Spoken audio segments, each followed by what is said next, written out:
It was around this time in high school where I just felt this sense of emptiness when I would play video games.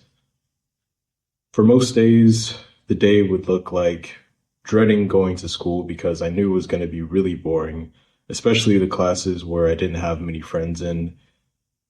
I just really didn't look forward to the school day. But what I really did look forward to was the end of the school day when I could finally come back home and grind the video game that I had been, so addicted to at the time. Or just play like some online games with my friends. Like video games were really my go-to thing. And I didn't really see it as a problem. But what ended up happening is I started to gradually get this sense of emptiness. I think that's the best way I could describe it.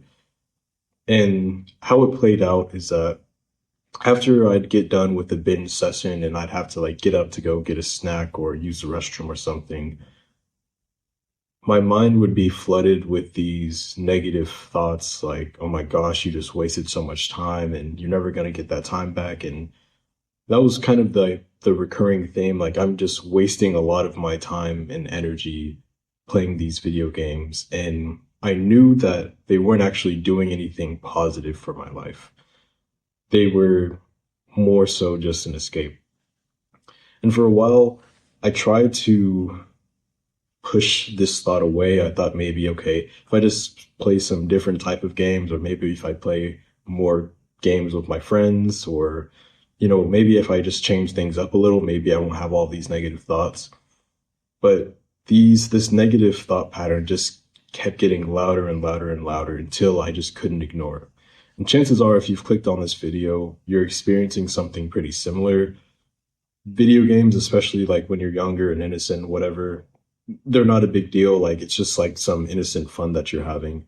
But once you become more aware to the limited time that you have, and especially like when you're young, the free time that you have, and the fact that you're wasting a large majority of it probably playing video games, it just creates a lot of cognitive dissonance, I suppose. Now, it came to a point where I knew that I wanted to quit video games, and you may be at this point as well, where you're like, okay, I probably should cut down on my time. I should probably stop playing all these video games, but I just couldn't get myself to do it. Like, I didn't know how. Like, how do you actually stop yourself from doing it? Because one strategy I tried was, okay, I'll just limit the amount of video games that I play. Like, I'll maybe save it till the very end of the day, and I'll only play 1 hour. But as many times as I tried it, it just never worked. Maybe it's just my personality, or like maybe I just have an addictive personality or something, but I can't do something that's stimulating and like limit myself to an hour. Like 1 hour is going to turn into, okay, I'm just going to play a little bit more. And then it's going to turn into like 5 hours at the end of the day. And I'm going to be like, holy shit, where did all that time go?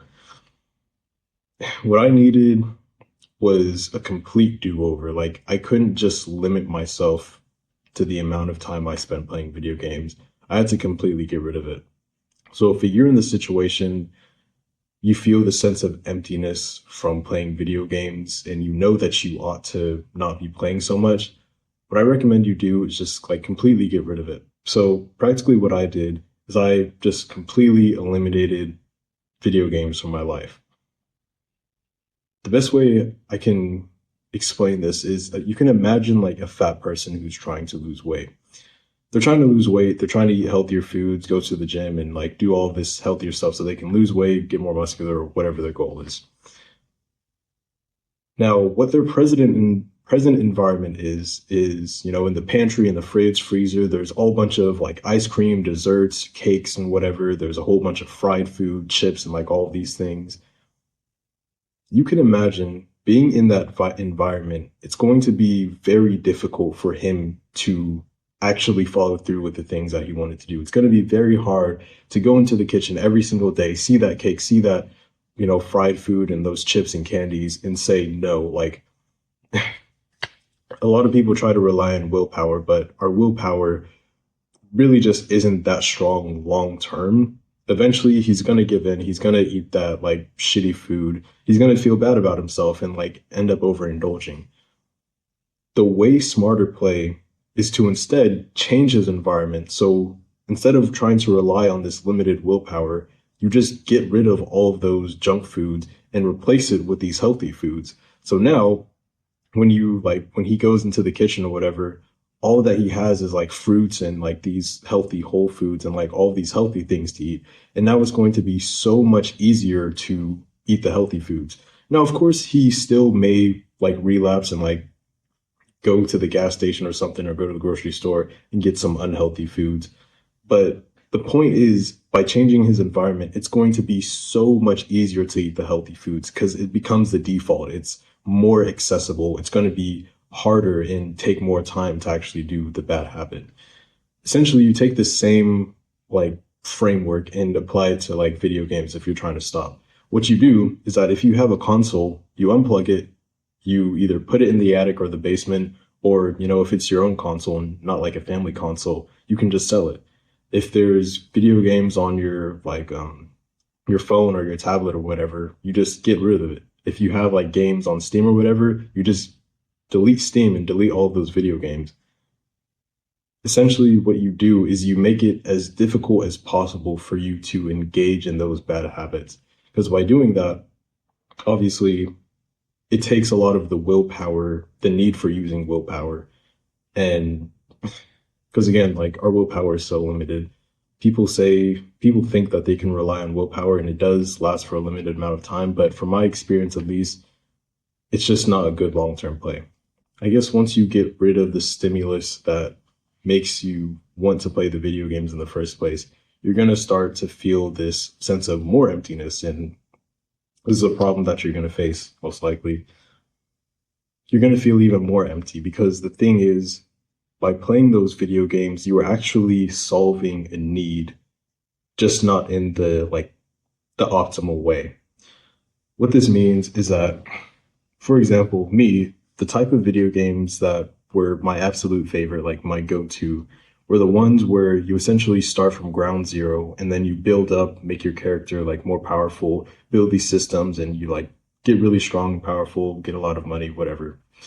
Like games like Minecraft or like Pikmin or Roblox, playing those tycoons, those were the type of games that really like scratched my itch, I guess.